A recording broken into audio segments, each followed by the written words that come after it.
الحمد لله إن الحمد لله نحمده ونستعينه ونستغفره ونؤمن به ونتوكل عليه ونعوذ بالله من شرور أنفسنا ومن سيئات أعمالنا من يهده الله فلا مضل له ومن يضلل فلا هادي له وأشهد أن لا إله إلا الله وحده لا شريك له وأشهد أن سيدنا ونبينا محمدا عبده ورسوله أما بعد فإن خير الحديث كتاب الله وخير الهدي هدي محمد صلى الله عليه وسلم وشر الأمور محدثاتها وكل محدثة بدعة وكل بدعة ضلالة وكل ضلالة في النار. أعوذ بالله من الشيطان الرجيم. بسم الله الرحمن الرحيم. يا أيها الذين آمنوا اتقوا الله حق تقاته ولا تموتن إلا وأنتم مسلمون.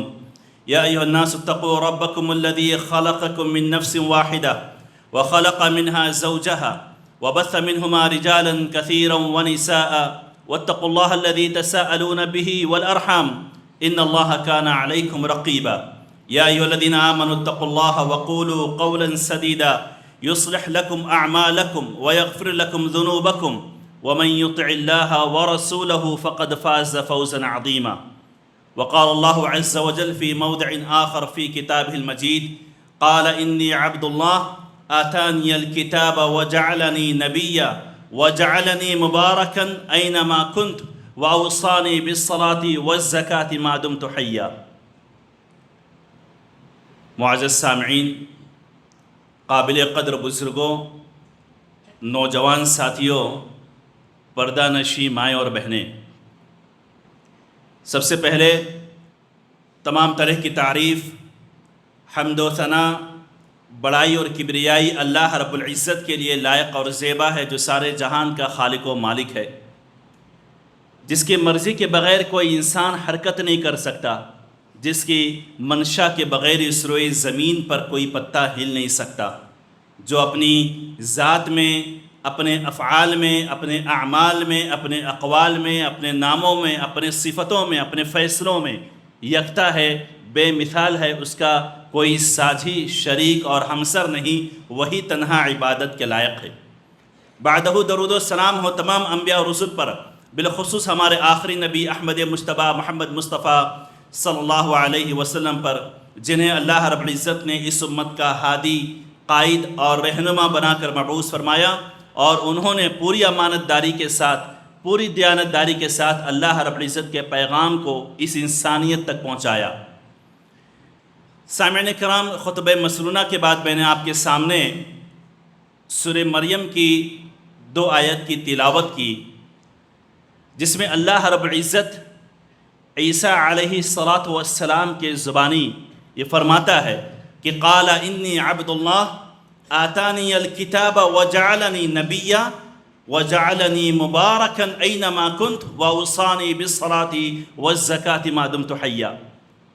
کہ عیسیٰ علیہ السلام جب ان کی والدہ مریم علیہ السلام ان کو گود میں لے کر کے اپنے علاقے، اپنے قریے میں پہنچتی ہیں، اور طویل قصہ ہے، آپ جانتے ہیں کہ عیسیٰ علیہ السلام بنا باپ کے پیدا ہوئے. جب مریم علیہ السلام ان کو لے کر کے اپنے قریے میں پہنچتی ہیں، لوگ غلط طریقے کے الزامات اور اتہامات لگانا شروع کرتے ہیں، تو اللہ رب العزت کی توفیق سے یہ حکم ہوتا ہے کہ پہلے کہ مریم علیہ السلام کی آپ خاموش رہنا، اور عیسیٰ علیہ السلام جو گود میں تھے، جو چھوٹے تھے، دودھ پیتے بچے تھے، شیرخوار بچے تھے، اللہ رب العزت کی توفیق سے اور اس کے حکم سے بول پڑتے ہیں قال انی عبد اللہ. وہ گود میں جو بچہ تھا وہ کہہ پڑتا ہے کہ میں اللہ کا بندہ ہوں. آتانی الکتاب وجعلنی نبیا، اللہ رب العزت نے مجھے کتاب عطا کی ہے اور مجھے نبی بنایا ہے. وجعلنی مبارکا اینما کنت، اور جہاں بھی میں رہوں اللہ رب العزت نے مجھے بابرکت بنایا ہے، مجھے نافع بنایا ہے. واوصانی بالصلاة والزکاة، اور اللہ رب العزت نے مجھے نماز کو قائم کرنے کی، زکوٰۃ کو ادا کرنے کی حکم دیا ہے جب تک کہ میں زندہ رہوں. یہاں پر محل شاہد ہے اور جو میرے خطبے کا موضوع ہے کہ وَجَعَلَنِي مُبَارَكًا أَيْنَمَا كُنْتُ، اللہ رب العزت نے جہاں بھی میں رہوں مجھے بابرکت بنایا ہے۔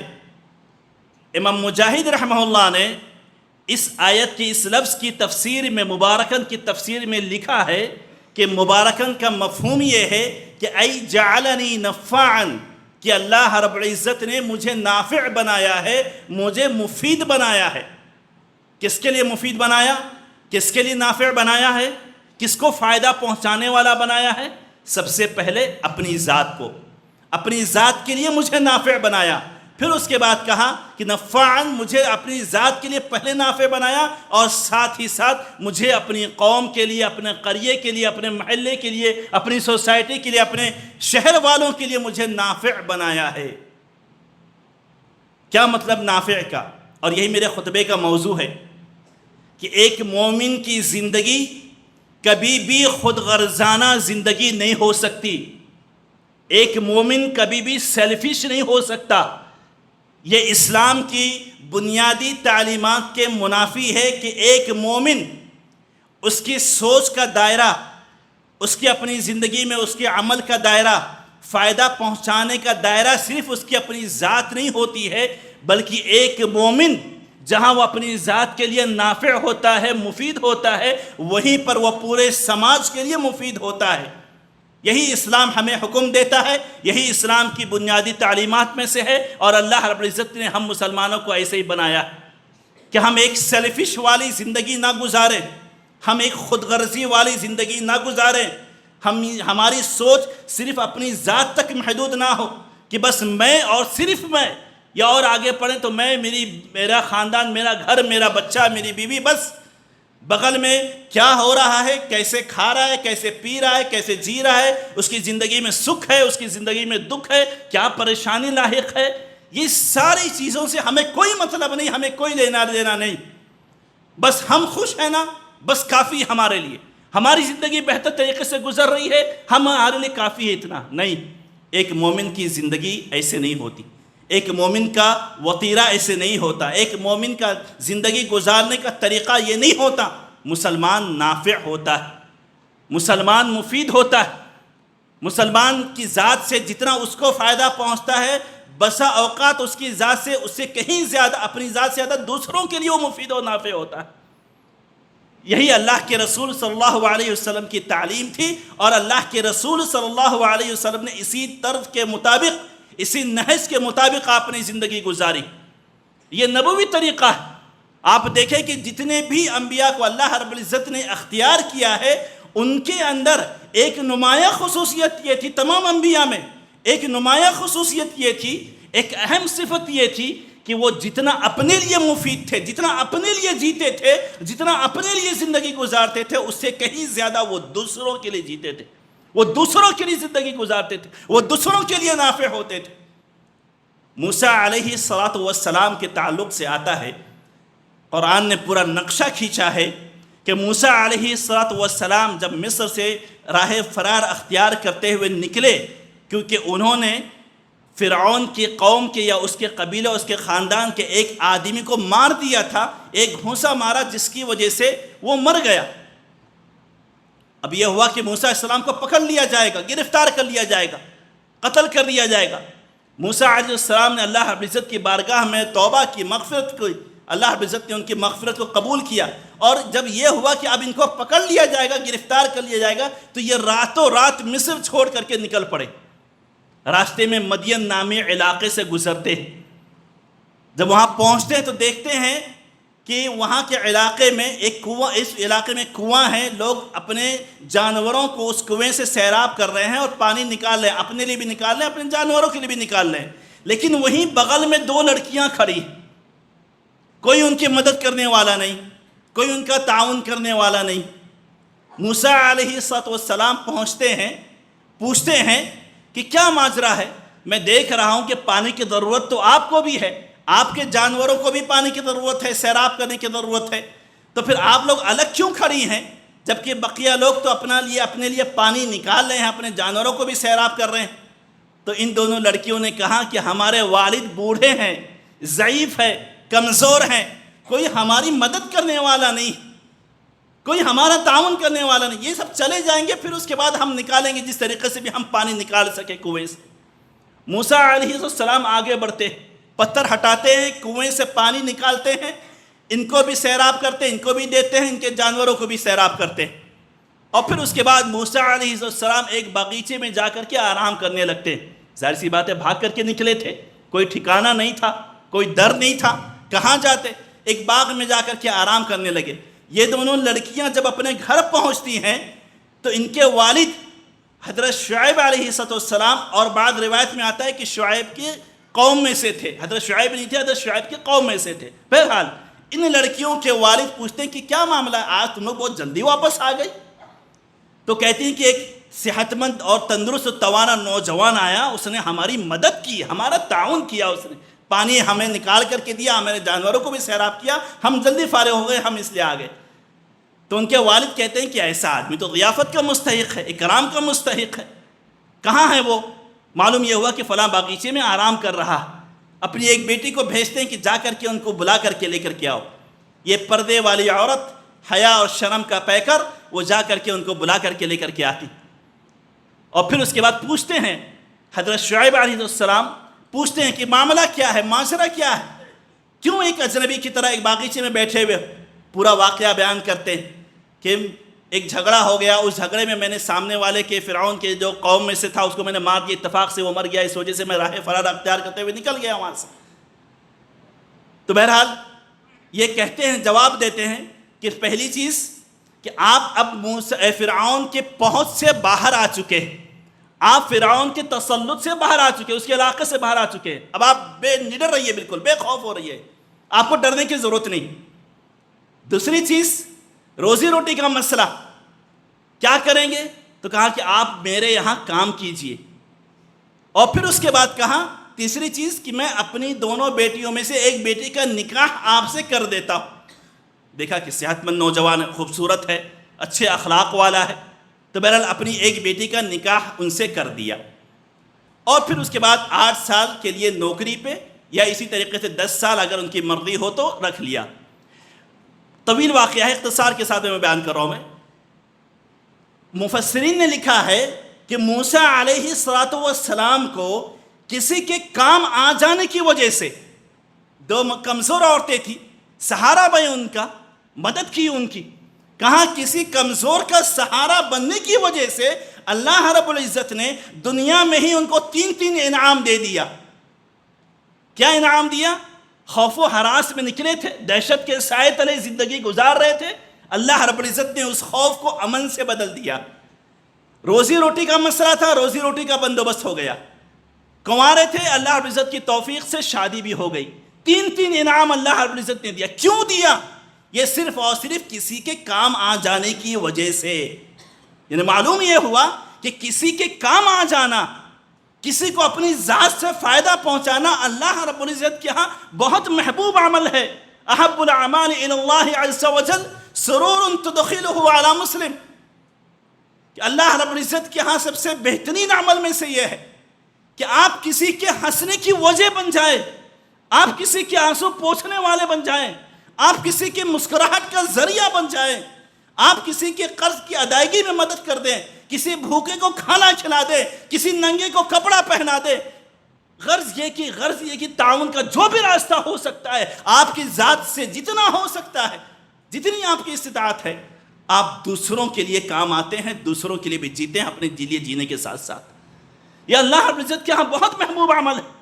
اللہ کے رسول صلی اللہ علیہ وسلم فرماتے ہیں لَقَدْ رَأَيْتُ رَجُلًا فِي الْجَنَّةِ يَتَقَلَّبُ فِي شَجَرَةٍ قَطَعَهَا عَنْ ظَهْرِ الطَّرِيقِ. میں نے ایک آدمی کو دیکھا کہ وہ جنت میں ٹہل رہا ہے، گھوم رہا ہے جنت میں، سیر سپاٹے کر رہا ہے جنت میں. کیوں؟ صرف اس بنیاد پر کہ راستے میں ایک کانٹے دار ٹہنی تھی جس کی وجہ سے لوگوں کو تکلیف ہوتی تھی. اس آدمی نے اس کانٹے دار ٹہنی کو راستے سے ہٹا دیا. اتنا محبوب عمل ہے لوگوں کے کام آنا کہ اللہ رب العزت نے صرف اس بنیاد پر کہ لوگوں کو تکلیف ہو رہی کسی چیز سے، اس نے اس تکلیف کو دور کر دیا، لوگوں کے لیے کام آ گیا. اللہ رب العزت نے اس کے بدلے میں اس کو جنت عطا کر دیا. اتنا محبوب عمل ہے. خیر الناس انفعهم للناس، لوگوں میں سب سے بہتر وہ ہے، لوگوں میں سب سے بہتر وہ ہے۔ دیکھیے بہتری کا معیار طے کون کرے گا؟ ہم طے کریں گے، آپ طے کریں گے؟ نہیں۔ کسی کے پاس پراپرٹی ہو وہ سب سے بہتر ہے، کسی کے پاس جائیداد ہو وہ بہتر ہے، کسی کے بہت بڑا فلاسفر ہے، ڈاکٹر ہے، انجینئر ہے، وہ بہتر ہے؟ نہیں۔ بہتری کا معیار ہم اور آپ نہیں طے کریں گے، بہتری کا معیار شریعت طے کرے گی۔ بہتری کا معیار کون بہتر ہے سماج اور سوسائٹی کے لیے، یہ شریعت طے کرے گی، یہ اللہ اس کے رسول طے کریں گے۔ فرماتے ہیں کہ خیر الناس انفعهم للناس، لوگوں میں سب سے بہتر وہ ہے، لوگوں میں سب سے بہتر وہ ہے جو لوگوں کے لیے نافع ہے، جو لوگوں کے لیے فائدہ مند ہے، جو لوگوں کے لیے مفید ہے۔ اللہ کے رسول صلی اللہ علیہ وسلم کی زندگی آپ اٹھا کر کے دیکھیں، جب پہلی وحی آتی ہے اور اللہ کے رسول صلی اللہ علیہ وسلم گھبرائے ہوئے پریشانی کے عالم میں حضرت خدیجہ کے پاس پہنچتے ہیں، تو حضرت خدیجہ رضی اللہ تعالی عنہا نے کس جملے سے آپ کو تسلی دی تھی؟ کلا واللہ لا یخزیک اللہ ابدا، ہرگز نہیں، اللہ رب العزت آپ کو رسوا نہیں کرے گا، اللہ رب العزت آپ کو ضائع نہیں کرے گا۔ کیوں؟ انک لتصل الرحم وتحمل الکل وتکسب المعدوم وتقری الضیف وتعین علی نوائب الحق۔ کن صفات کا تذکرہ کیا اللہ کے رسول صلی اللہ علیہ وسلم کے؟ کہ آپ صلہ رحمی کرتے ہیں، رشتہ داروں کو لے کر کے چڑھتے، رشتہ داریاں جوڑنے کا کام کرتے ہیں، آپ لوگوں کا بوجھ اٹھاتے ہیں، فقیروں اور محتاجوں کی مدد کرتے ہیں، مہمان نوازی کرتے ہیں، صاحب حق کو اس کا حق دلاتے ہیں۔ کون سی صفات کا تذکرہ کیا؟ کیوں اللہ رب العزت آپ کو رسوا نہیں کرے گا؟ اس لیے کہ آپ کی ذات صرف آپ کی اپنی نہیں، آپ صرف اپنے لیے نہیں جیتے، آپ صرف اپنے آپ کے لیے نہیں جیتے، بلکہ آپ کو رسوا اس لیے نہیں کرے گا، آپ اس لیے نہیں ضائع ہوں گے کہ اس لیے کہ آپ پورے سماج اور سوسائٹی کے لیے مفید اور نافع ہیں۔ آپ پورے سماج اور سوسائٹی کے لیے مفید ہیں، اس لیے اللہ تعالیٰ آپ کو رسوا نہیں کرے گا۔ آپ صاحب حق کو اس کا حق دلاتے ہیں۔ ایک مشہور واقعہ ہے، اختصار کے ساتھ میں بیان کروں کہ قبیلہ ارش، یمن کا ایک قبیلہ تھا، ایک آدمی وہاں سے آتا ہے مکہ کے بازار میں اور اپنے اونٹ کو بیچتا ہے۔ خریدار کون ہے؟ ابو جہل، مکہ کا سب سے بڑا گنڈا، سب سے بڑا ویلن، وہ اس کے اونٹ کو خریدتا ہے۔ جب پیسے دینے کی باری آتی ہے تو اس عراشی آدمی کو ابو جہل پیسہ دینے میں آگے پیچھے کرتا ہے، آنا کانی کرتا ہے۔ کیوں؟ اس لیے کہ یہ تو اجنبی آدمی ہے، مسافر آدمی ہے، اس کے کوئی تعلق نہیں، اس کی کوئی پہچان نہیں، اور میں تو اسی علاقے کا ہوں، میں تو اسی علاقے کا رہنے والا ہوں، یہیں کا مکین ہوں، میرا کون کیا بگاڑ سکتا ہے؟ پھر وہ سائے مکہ میں سے تھا، بڑے لوگوں میں سے تھا، کون میرا کیا بگاڑ لے گا؟ بہرحال پیسہ دینے میں آنا کھانی کرتا ہے۔ تو یہ آدمی بیچارہ ایک دن خانہ کعبہ میں پہنچتا ہے، مکہ کے چند لوگ بیٹھے ہوئے ہوتے ہیں، وہ کہتا ہے کہ میرے بھائیوں میری بات سنو، میں اجنبی آدمی، میں مسافر آدمی، میں پریشان ہوں، ابو جہل سے کون میرا پیسہ میرا واپس دلا دے گا؟ میرے اونٹ خرید لیا، پیسہ دینے میں آنا کھانی کر رہا۔ تو یہ جو بیٹھے ہوئے لوگ تھے، ان لوگوں نے اللہ کے رسول صلی اللہ علیہ وسلم کی طرف اشارہ کیا کہ تم اس آدمی کے پاس جاؤ۔ آپ اللہ کے رسول صلی اللہ علیہ وسلم وہیں خانہ کعبہ میں موجود تھے۔ ان لوگوں نے بطور تمسخر، بطور استہزاء، ایک کام کرو، وہ فلاں آدمی کے پاس جاؤ، وہ تمہارا حق دلا دے گا۔ اس لیے کہ ان کو معلوم تھا کہ اللہ کے رسول صلی اللہ علیہ وسلم اور ابو جہل، زمین آسمان کا فرق، زمین آسمان کا فاصلہ، اور یہ جائیں گے تو کچھ نیا بکھیڑا کھڑا ہوگا، ہمارے ہاتھ میں کچھ نیا مسئلہ آئے گا ہاتھ میں۔ تو بہرحال کہتے ہیں کہ وہ فلاں آدمی کے پاس جاؤ، وہ تم کو تمہارا حق دلائیں گے۔ یہ آدمی تو بھولا بھالا، یہ بیچارہ پہنچ گیا اللہ کے رسول صلی اللہ علیہ وسلم کے پاس کہ یا ابن عبداللہ، میرا فلاں آدمی ابو جہل میرے سے اونٹ خرید لیا، میرا پیسہ باقی ہے اور دینے کا نام نہیں لے رہا ہے، ٹال مٹول کر رہا ہے، مجھے میرا حق دلا دو، بس میں اتنا ہی چاہتا ہوں، مجھے میرا حق دلا دو، میں اپنے گھر واپس لوٹ کے چلا جاؤں۔ اللہ کے رسول صلی اللہ علیہ وسلم، ابو جہل، آپ نے نام سن کر کے یہ نہیں کہا کہ ہم ہوتے تو کیا کہتے کہ بھئی فلاں آدمی سے میری نہیں جمتی ہے، فلاں سے نہیں بات کر سکتا میں، ارے میرے تعلقات اس سے اچھے نہیں ہیں، میں نہیں بات کر سکتا۔ صرف سفارش کرنا ہے، اس کا حق دلانا ہے۔ بسا اوقات ہمیں صرف فون کرنا ہوتا ہے، ہم فون کرنے سے بھی گریز کرتے ہیں، نہیں بھائی میری نہیں جمتی، یا ہمیں یہ ڈر ہے کہ میں کہیں سفارش کروں تو میری بات کو رد نہ کر دے سامنے والا، میرے تعلقات اچھے ہیں، لیکن ایسا نہ ہو کہ میں بولوں میری بات رد کر دے، پھر مجھے اچھا نہیں لگے گا، میں نہیں کرتا۔ اللہ کے رسول صلی اللہ علیہ وسلم کا جانی دشمن، اللہ کے رسول صلی اللہ علیہ وسلم فوراً اٹھ کھڑے ہوئے اور کہتے ہیں کہ چلو ابو جہل کے دروازے پہ پہنچتے ہیں، دروازہ نوک کرتے ہیں، کھٹکھٹاتے ہیں، اندر سے آواز آتی، کون؟ کہا محمد صلی اللہ علیہ وسلم۔ ابو جہل اٹھتا ہے، آتا ہے، دروازہ کھولتا ہے، کہا کیا ماجرا ہے؟ اللہ کے رسول صلی اللہ علیہ وسلم کہتے ہیں کہ اس کا تم نے اونٹ خریدا؟ ہاں خریدا۔ پیسہ دیا؟ نہیں ابھی نہیں دیا، شرافت سے اس کا پیسہ لا کر کے ابھی اور اسی وقت دے دو، کسی کے کام آنا۔ دیکھیے آپ، اس کا پیسہ ابھی اور اسی وقت لوٹا دو اس کا پیسہ۔ ابو جہل کچھ نہیں بولتا، اندر جاتا ہے، پیسہ لیتا ہے، پیسہ لا کر کے جو بھی قیمت ہوتی ہے اس کی قیمت وہیں پر ادا کر دیتا ہے۔ وہ آدمی خوش ہو جاتا ہے، دعائیں دیتے ہوئے رخصت ہو جاتا ہے۔ ایک آدمی جو وہاں پر بیٹھے ہوئے تھے خانہ کعبہ میں، وہاں سے اٹھ کر کے آتا ہے کہ اب اللہ کے رسول صلی اللہ علیہ وسلم جب ابو جہل کے پاس جائیں گے تو کچھ نہ کچھ تماشا بنے گا، تو وہ تو ہمارے ہاتھ میں کچھ آئے گا، ہنسی مذاق کرنے کا، تھوڑی سی دیر گفتگو کرنے کا، کچھ ایک انٹرٹینمنٹ کا ذریعہ ہمارے ہاتھ میں آئے گا۔ لیکن یہ دیکھتا ہے تو یہاں تو کچھ ہوا ہی نہیں۔ ابو جہل نے فوراً اس کا پیسہ لا کر کے دے دیا، وہ آدمی خوشی خوشی اللہ کے رسول کا شکریہ ادا کرتے ہوئے چلا گیا۔ بہرحال یہ آدمی پہنچتا ہے، کہتا ہے، لوگوں سے بتلاتا ہے کہ معاملہ تو کچھ ہوا ہی نہیں۔ تھوڑی دیر بعد ابو جہل پہنچتا ہے، تو لوگوں نے کہا کہ ابو جہل معاملہ کیا ہے؟ محمد صلی اللہ علیہ وسلم تمہارے دروازے پر پہنچے، اس کا حق دلانے کے لیے، تم بغیر کچھ بولے، بغیر کچھ لڑائی جھگڑا کیے، بغیر کسی بحث مباحثہ کے تم نے دے دیا۔ تو اس نے یہ کہتا ہے کہ جب میں نے دروازہ کھولا تو میں نے دیکھا کہ محمد صلی اللہ علیہ وسلم کے پیچھے سے ایک اونٹ کی شکل کا جانور جھانک رہا ہے، جس کے جبڑے اونٹ سے زیادہ بڑے تھے، جس کی گردن اونٹ سے زیادہ بڑی تھی، اور جس کا جسم اونٹ سے زیادہ بڑا تھا۔ مجھے ایسا لگا کہ یہ خوفناک چہرے والا جانور اگر میں نے محمد کی بات نہیں مانی تو یہ مجھے کچا کھا جائے گا۔ میں ڈر اور خوف اور دہشت کی وجہ سے میں نے محمد نے جو کہا میں نے اس کی بات مانی، اس کا حق دے دیا اس کو۔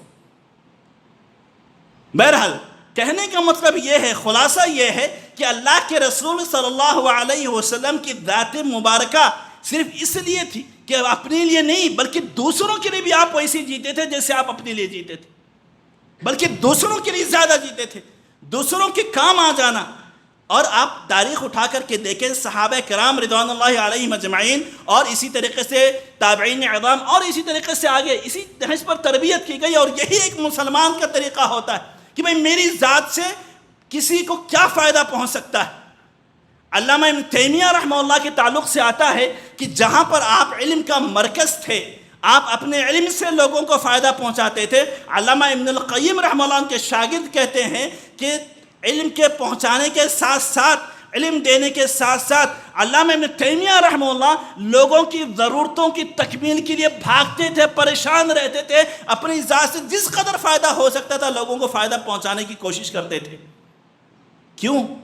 واللہ فی عون العبد ما کان العبد فی عون اخیہ، اس لیے کہ اللہ رب العزت اس بندے کی مدد میں رہتا ہے جب تک بندہ کسی اپنے بھائی کی مدد میں لگا رہتا ہے۔ یہ آپ جب کسی کی ضرورت پوری کرنے کے لیے بھاگتے ہیں، اٹھتے ہیں، دوڑتے ہیں، محنت کرتے ہیں، اللہ کی قسم یہ صرف آپ اپنے لیے کر رہے ہیں، اس کی ضرورت تو پوری ہو رہی ہے، لیکن یہ ضرورت اصل میں آپ اپنے لیے پوری کر رہے ہیں۔ ان احسنتم احسنتم لانفسکم، قرآن نے کہا اچھائی کرو گے، حسن سلوک کرو گے تو اس کا فائدہ تمہاری طرف لوٹ کر کے آنے والا ہے۔ امام علی بن الحسین رحمہ اللہ کے تعلق سے آتا ہے، امام زین العابدین جن کا لقب تھا، ان کے تعلق سے آتا ہے کہ جب ان کا انتقال ہوا اور ان کو نہلایا جانے لگا تو دیکھا گیا کہ ان کے پیٹھ کے پیچھے کالا نشان ہے، کالا دھبا ہے۔ تو لوگوں کو تعجب ہوا کہ یہ کالا دھبا ان کی پیٹھ پر کیوں؟ بہرحال کسی کو معلوم نہیں ہوا۔ تکفین ہو گئی، تدفین ہو گئی۔ دوسرے دن صبح مدینہ کی گلیوں میں بہت سارے گھروں میں آٹا نہیں پہنچا، بہت سارے بیوائیں تھے، بہت سارے ارامل تھے جن کے گھروں پر راشن نہیں پہنچا۔ یہ وقت کہ بھائی جو پہنچاتا تھا رات کی تاریکیوں میں شاید بیمار ہو گیا ہوگا، آج نہیں پہنچایا۔ پھر دوسرا دن بھی گزر گیا، تیسرا دن آیا، پھر لوگوں کو یہ معلوم ہوا کہ رات کی تاریکیوں میں ہمارے گھر کے دروازے پر جو آٹا رکھ کے جاتا تھا، جو راشن پہنچا کے جاتا تھا، وہ امام علی بن الحسین رحمہ اللہ تھے جن کا انتقال ہو گیا ہے۔ یہ تھے ہمارے سلف صالحین کی زندگی۔ کہ اپنی ذات سے جتنا اپنے لیے جینا ہے اتنا ہی دوسروں کے لیے جینا ہے، اور ایک مومن کی زندگی اسی نہج پر گزرنی چاہیے۔ قرآن کی بہت ساری آیتیں اور بہت ساری احادیث ہیں جو اس بات پر دلالت کرتے ہیں کہ ایک مومن کی زندگی، یقین جانیے کہ یہ ایک واحد طریقہ ہے۔ اس وقت سماج میں جو نفرتیں پھیلی ہوئی ہیں، عداوتیں پھیلی ہوئی ہیں، دلوں میں رقابتیں موجود ہیں، چھوٹی چھوٹی بات پر ہم ایک دوسرے کے تعلق دلوں میں کینہ بھرے ہوئے، اللہ کی قسم یہ واحد حل ہے کہ ہم اگر کسی کے کام آ جائے، کوئی بہت بڑی چیز کی ضرورت نہیں ہے، آپ کسی کے لیے محبت سے 2 جملے بول دیں، آپ کسی کی عزت کریں، آپ بر وقت کسی کے کام آ جائیں، آپ کسی کے قرض کی ادائیگی میں مدد کر دیں۔ ارے بہت بڑے منصوبے کی ضرورت نہیں ہے، بہت زیادہ تھکنے کی ضرورت نہیں ہے، بہت زیادہ پلاننگ کرنے کی ضرورت نہیں ہے۔ آپ اپنی ذات سے چھوٹا سا کام کریں، آپ کسی کے احساسات کا خیال رکھیں، آپ کسی کے جذبات کا خیال رکھیں، آپ کسی کی عزت کریں، آپ کسی کی قرض میں مدد کر دیں، آپ کوئی بھوکا پیاسا ہے آپ اس کو کھانا پہنچا دیں بغیر اس کے بولے ہوئے، کسی کے گھر میں آپ نے مٹھائی پہنچا دی، کسی کے گھر میں راشن پہنچا دیا، کسی یتیم کے سر پر آپ نے دستے شفقت رکھ دیا، کسی عید کے مناسبت سے آپ نے اس کا کپڑا سلا دیا۔ جب آپ اپنے بچوں کے لیے ہزاروں روپے کا کپڑا سلاتے ہیں، آپ نے اپنے کسی سماج اور سوسائٹی میں بسنے والے کسی غریب یتیم بچے کا کپڑا سلا دیا، آپ نے کسی بیوہ عورت کے گھر پہ آپ نے راشن پہنچا دیا۔ اللہ کی قسم چھوٹا سا عمل، لیکن اللہ رب العزت کے ہاں یہ بہت بڑے اجر و ثواب کا ذریعہ ہے۔ ہر انسان کو چاہیے کہ اسی نہج پر زندگی گزارے۔ یقین جانی کہ سماج میں جو منتشر رقابتیں ہیں، جو پھیلی ہوئی عداوتیں ہیں، اللہ کی قسم اس کے تدارک کا واحد حل یہی ہے کہ ہم ایک دوسرے کے کام آئیں۔ یہی تو اسلام نے حکم دیا تھا، اسی سماج اور سوسائٹی کی تشکیل کا حکم دیا تھا۔ ایسے ہی سماج اور سوسائٹی تو اللہ کے رسول نے بنایا تھا کہ المسلم من سلم المسلمون من لسانہ و یدہ۔ اور پھر اس کے بعد اگر صرف ہم اپنے لیے جیے تو پھر ہم نے کیا جیا؟ صرف ہم نے اپنے لیے زندگی گزاری تو ہم نے کیا زندگی گزاری؟ اور ایک آخری بات کہہ کر اپنی گفتگو ختم کروں کہ یہ نفع کا دائرہ، لوگوں کو فائدہ پہنچانے کا دائرہ صرف اپنے ہم قوموں تک نہیں ہونا چاہیے۔ ہم جس سماج اور سوسائٹی میں رہتے ہیں، جس ملک میں رہتے ہیں، ایک بڑا طبقہ ایسا بھی ہے جو ہمارے ساتھ میں رہتا ہے لیکن ہمارا ہم مذہب نہیں۔ اس وقت موجودہ دور میں فرقہ پرستی کے زہر جس طریقے سے سماج میں گھولا جا رہا ہے، اسلام اور مسلمانوں کے تعلق سے جو غلط شبیہ بنائی جا رہی ہے، اللہ کی قسم اگر اس طرز کو ہم اپناتے ہیں، جو ہماری بنیادی تعلیمات ہیں، جو ایک مسلمان کے ہونے کا مفہوم ہے کہ مسلمان کے اندر انسانیت نوازی کا صفت بدرجہ اتم موجود ہوتا ہے، یہ ان کی شریعت کی بنیادی تعلیم کا حصہ ہے۔ اگر ہم یہی حسن سلوک کا دائرہ غیروں تک کریں تو اللہ کی قسم بہت بڑی حد تک ہم موجودہ فرقہ پرستی اور نفرت پر قابو پا سکتے ہیں۔ مسلمانوں کے تعلق سے، اسلام کے تعلق سے جو غلط شبیہ بنائی جا رہی ہے، جو خوفناک شکل دکھائی جا رہی، یہ حسن سلوک، یہ اعلیٰ اخلاق، یہ اچھا کردار ہم جب پیش کریں گے تو مسلمانوں کے مسخ شدہ جو شبیہ بنائی جا رہی ہے اس پر بڑی حد تک قابو پایا جا سکتا ہے۔ اور ایک آخری بات کہ بہت سارے لوگ ایسے ہوتے ہیں جس کی ذات سے لوگوں کو فائدہ پہنچتا ہے، لیکن کچھ ایسے ہوتے ہیں ہمارے سماج میں کہ جن کی ذات سے فائدہ نہیں پہنچتا بلکہ ان کی ذات سے نقصان پہنچتا ہے، وہ سماج اور سوسائٹی کے لیے ضرر کا ذریعہ بن جاتے ہیں۔ اور اللہ کی قسم یہ بہت بڑی وعید ہے، بہت بڑی وعید ہے شریعت اسلامیہ میں کہ اگر آپ کسی کا فائدہ پہنچانے کا نہیں بلکہ کسی کو نقصان پہنچانے کا ذریعہ بن جائیں۔ ابو ذر غفاری رضی اللہ تعالیٰ عنہ ایک دفعہ اللہ کے رسول صلی اللہ علیہ وسلم سے پوچھتے ہیں کہ اللہ کے رسول سب سے بہترین عمل کون سا ہے؟ تو آپ نے فرمایا اللہ پر ایمان لانا اور اللہ کے راستے میں جہاد کرنا، یہ بہترین عمل ہے۔ کہا اللہ کے رسول اس کے بعد کون سا بہترین عمل ہے؟ کہا غلاموں کو آزاد کرنا۔ کون سے غلاموں کو آزاد کرنا؟ جو ان کے مالک کے نزدیک بہت زیادہ قیمتی ہیں، جو قیمت کے اعتبار سے بہت زیادہ عالی ہیں، ان کو آزاد کرنا یہ بھی بہترین عمل ہے۔ کہا اس کے بعد کون سا عمل ہے؟ اگر میں یہ سب نہ کر سکوں تو اللہ کے رسول نے فرمایا تعین صانعا او تصنع لاخرق۔ بہترین عمل کا ایک ذریعہ یہ بھی ہے کہ کوئی اگر صنعت و حرفت والا ہے، کوئی کاروباری ہے، تم کس اعتبار سے اس کو فائدہ پہنچا سکتے ہو، اس کو فائدہ پہنچانے کی کوشش کرو۔ کسی کے ہاتھ میں کوئی مہارت ہے، کوئی کسی فن میں ماہر ہے، کوئی کاریگر ہے، تو اس کو فائدہ پہنچانے کی کوشش کرو. یا اگر کسی کو نہیں معلوم ہے تو تم اس کو اپنے ذریعے سے رہنمائی کرو، اس کی گائیڈ کرو، اس کو کس طریقے سے اس کو کاروبار میں لگا سکتے ہو، کس طریقے سے ان کو کام میں لگا سکتے ہو. دیکھیے اللہ رب العزت نے ہمارے سماج میں بہت سارے ایسے ہیں جن کو مختلف صلاحیتوں سے نوازا ہے. کسی کے پاس روپیہ دولت ہے، کسی کے پاس جائیداد پراپرٹی ہے، تو کسی کے پاس علمی تجربہ ہے، کسی کے پاس واسطہ ہے، کسی کے پاس تعلقات ہیں. غرض یہ کہ ہم اپنی آپ میں یہ سوچیں کہ ہماری ذات سے کیا فائدہ پہنچ سکتا ہے. ہم اپنی ذات کے ساتھ ساتھ اپنے قوم والوں کو، اپنی کمیٹی والوں کو، اپنے سماج والوں کو کیسے ہم فائدہ پہنچا سکتے ہیں. تو حضرت ابو ذر کہتے ہیں کہ اللہ کے رسول اگر میں یہ بھی نہ کر سکوں تو پھر کیا کروں؟ تو کہا کہ دیکھو اگر یہ سب کچھ نہ کر سکو خیر کا کام تو کم سے کم اتنا تو کرو، تکف الشر عن الناس، کہ لوگوں کو اپنے شر سے محفوظ رکھو، لوگوں کو اپنی برائی سے محفوظ رکھو، لوگوں کو اپنے غلط تیروں سے جو تیر برساتے ہو اس سے محفوظ رکھو. یہ بھی بہت بڑا صدقہ ہے تمہارے لیے اپنے اوپر. تو بلا شبہ ہماری ذات مفید ہونا، لیکن اگر ہم کسی کو فائدہ نہیں پہنچا سکتے، ہم کسی کو اپنی ذات سے فائدہ نہیں پہنچا سکتے ہیں، تو اللہ کی قسم ہمیں کم سے کم اتنا کرنا چاہیے کہ ہماری ذات سے کسی کو نقصان تو نہ پہنچے. ہمارے سماج میں ایک ایسا طبقہ بھی بستا ہے، مجھے فائدہ نہیں پہنچ رہا ہے تو میرے پڑوسی والے کو کیوں فائدہ ہو، میرا کام نہیں بن رہا ہے تو میرے پڑوسی کا کام کیوں بنے، میرا کام نہیں بن رہا ہے تو اس کا کام کیوں ہو رہا ہے. ارے اس کا کام ہو رہا ہے، اس کو ہونے دیجئے.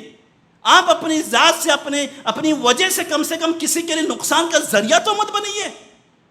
بہرحال خلاصہ یہ ہے کہ ہماری اپنی زندگی صرف ہمیں اپنے لیے نہیں جینا ہے، دوسروں کے لیے بھی جینا ہے. یہی نبوی طریقہ ہے، یہی اللہ کے رسول صلی اللہ علیہ وسلم کی طرز عمل تھا، اور یہی صحابہ کرام اور تابعین اعظام کی اسوہ اور طریقہ رہا کہ صرف اپنے لیے نہ جیے بلکہ دوسروں کے لیے بھی جیے. اللہ رب العزت دعا ہے کہ اللہ رب العزت ہمیں نافع اور مفید بنائے. اللہ رب العزت ہمیں لوگوں کے لیے، لوگوں کی ذات کے لیے بابرکت بنائے. آمین. اقول قولی ھذا واستغفر لي ولكم ولسائر المسلمين من كل ذنب فاستغفروه انه الغفور الرحيم.